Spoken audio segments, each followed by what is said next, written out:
Olá, me chamo Pedro. O que vou relatar aqui aconteceu no ano de 1999, quando eu tinha 25 anos de idade. Naquela época, meu irmão, que era 2 anos mais velho que eu, havia se casado há cerca de 2 anos, e a esposa dele ficou grávida. O chá de bebê seria na fazenda do sogro dele, que ficava em uma cidade a 65 quilômetros da nossa. O detalhe é que a fazenda ficava a cerca de uns 25 quilômetros de estrada de terra. Seria a primeira vez que eu iria na fazenda do sogro dele. O meu irmão sempre ia lá e ele sabia o caminho de olhos fechados. Mas para quem nunca foi ou para quem já tinha ido 1 ou 2 vezes, nunca decorava o caminho. O chá de bebê seria em um sábado à noite. O meu irmão já estava na fazenda com a esposa dele desde a sexta-feira. Naquela época, os meus pais já eram separados, e minha cunhada pediu para que minha mãe fosse com eles na sexta para a fazenda para que ela ajudasse nos preparativos da festa. O meu pai, por motivos pessoais da época, não iria ao chá de bebê. Naquela época, eu tinha um amigo chamado Patrick, que é meu amigo até hoje. E ele também era amigo do meu irmão, pois ele já era meu amigo desde a época que meu irmão era solteiro. E ele ia muito lá em casa, quando meu irmão ainda morava comigo e com meus pais. E por causa disso, o meu amigo também foi convidado para o chá de bebê. Como naquela época eu era solteiro, eu combinei de ir com o Patrick, somente ele e eu no meu carro, para a festa, já que minha mãe já iria estar na fazenda desde sexta-feira. Fizemos o seguinte combinado com meu irmão. Não era só eu que não sabia o caminho da fazenda. Outras pessoas que foram convidadas também não sabiam. A festa daria início por volta das 6 horas da noite. O meu irmão combinou comigo e com as demais pessoas que iriam na festa e não sabiam o caminho, que iria encontrar com a gente na cidade da fazenda, às 5 horas da tarde. E assim todos nós poderíamos segui-lo.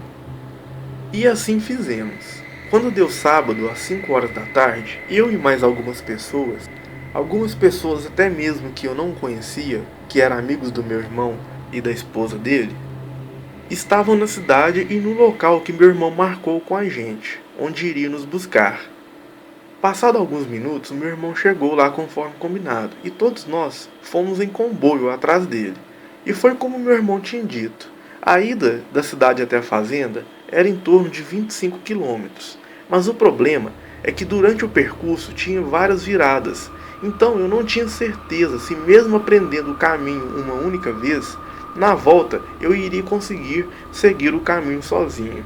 Pois eu e o Patrick tínhamos combinado de sair da festa pelas 10 horas da noite, pois tínhamos combinado com outros amigos da nossa cidade de ir em uma boate lá por volta de meia-noite. Eu ainda falei com o Patrick. Patrick, vai me ajudando aí a decorar o caminho de volta, hein? Chegamos na fazenda e encostamos os carros. E foi aquela coisa, começamos a cumprimentar todo mundo e a conversar. Enquanto a festa tomava seu início, eu lembrei que o meu irmão tinha me contado uma vez que nas redondezas da fazenda do sogro dele tinha um milharal que era temido por todos que moravam por ali, pois dizia-se que lá aparecia uma espécie de espantalho à noite, mesmo nesse milharal não tendo nenhum espantalho de palha. Meu irmão me disse também que ele próprio já tinha visto esse espantalho à noite por lá. Então eu perguntei a ele, e o tal milharal que você tinha contado? A gente passou por ele, pois eu não vi. Então ele respondeu, nunca. Aquele milharal que eu falei, ele fica em outro caminho, um pouco mais longe. Esse caminho que a gente veio é um caminho mais perto. Mas eu não passo por esse caminho do milharal nem de dia. Depois que eu vi aquele troço lá, nunca mais eu volto lá. Nisso, eu e o Patrick já começamos a rir, achando que ele estava tirando uma com a nossa cara. Nessa hora ali, o meu irmão já estava meio bêbado, pois ele estava bebendo desde tarde lá na fazenda. E o sogro dele também já estava um pouco bêbado. Então, o meu irmão chamou o sogro dele, que tem o apelido de Nego. Ele disse, aqui nego, não tá acreditando no espantalho não, ó. Então, o nego chegou perto da gente e disse, seu irmão também não acreditava não. Depois que ele viu, ele não passa nem lá mais. E começou a rir. Nisso, ele saiu para cumprimentar outras pessoas que estavam chegando. Então, deixamos esse assunto para lá e continuamos a curtir a festa. Fizemos como o Patrick e eu combinamos. Pelas 10 horas da noite, começamos a nos despedir do pessoal e pegamos o carro para ir para nossa cidade. E ali o problema começava. Um caminho que já não decoramos direito durante o dia quando chegamos, agora teríamos que saber fazê-lo durante a noite, o que era muito mais difícil. E para nossa não surpresa, aconteceu o que eu já previa. Erramos o caminho e entramos em outra virada. Porém, só percebemos que erramos o caminho depois de já ter andado cerca de uns 2 quilômetros. Para nossa sorte, encontramos um bar na beira da estrada. O bar já estava fechado. Era um bar bem antigo, mas podia-se ver as luzes lá dentro acesas, saindo pelas frestas das portas e janelas. Paramos o carro e batemos na porta. O dono do bar abriu, e lá dentro só estava o dono do bar e alguns amigos dele, bebendo e jogando truco. Perguntamos como podíamos fazer para chegar até a cidade, pois tínhamos errado o caminho. Então, o povo lá disse que tínhamos errado muito, mas que seguindo essa estrada chegaríamos na cidade também. Porém, iríamos ter que andar mais, cerca de uns 10 quilômetros a mais do que se tivéssemos ido pelo caminho correto. Mas ele nos alertou de uma coisa que na hora me assustou. Ele disse: "Mas lá tem um espantalho, viu?" Na hora que ele disse isso, eu já liguei uma coisa com a outra. Provavelmente era o tal espantalho que meu irmão tanto falava. Então eu perguntei: "Essa história é real mesmo?" E ele disse: "É sério, lá naquele caminho ninguém tem coragem de passar lá essas horas não." Então eu agradeci e eu e o Patrick voltamos para o carro. O Patrick perguntou: "E agora?" Eu disse: "Bora, qualquer coisa a gente passa com o carro por cima dele", falei rindo. E começamos a seguir o caminho. Andamos cerca de uns 5 quilômetros e chegou o tal milharal. Quando eu avistei aquele milharal, já coloquei o farol alto do carro.